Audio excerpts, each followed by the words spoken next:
Vincent Malloy is 7 years old. He's always polite and does what he's told. For a boy his age, he's considerate and nice. But he wants to be just like Vincent Price.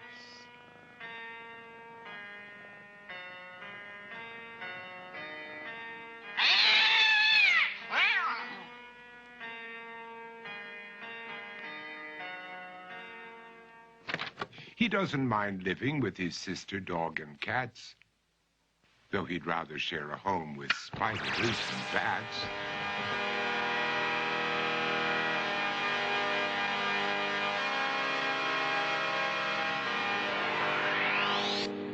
There he could reflect on the horrors he's invented and wander dark hallways alone and tormented.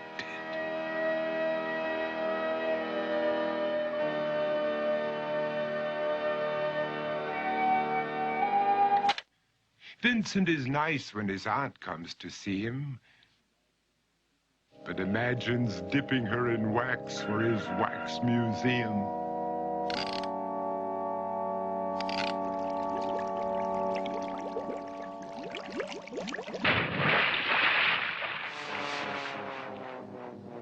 He likes to experiment on his dog, Abercrombie, in the hopes of creating a horrible zombie. So he and his horrible zombie dog could go searching for victims in the London fog. His thoughts, though, aren't only of ghoulish crime. He likes to paint and read to pass some of the time. While other kids read books like Go, Jane, Go, Vincent's favorite author is Edgar Allan Poe.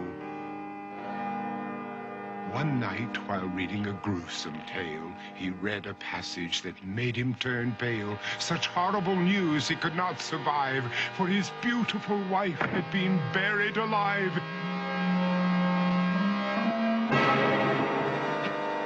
He dug out her grave to make sure she was dead, unaware that her grave was his mother's flower bed. His mother sent Vincent off to his room. He knew he'd been banished to the Tower of Doom, where he was sentenced to spend the rest of his life alone with the portrait of his beautiful wife. While alone and insane, encased in his tomb, Vincent's mother burst suddenly into the room. She said, "If you want to, you can go out and play. It's sunny outside and a beautiful day."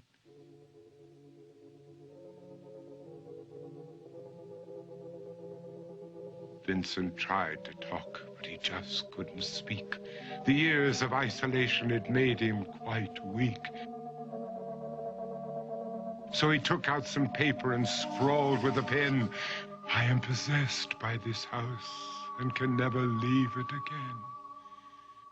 His mother said, "You're not possessed and you're not almost dead. These games that you play are all in your head.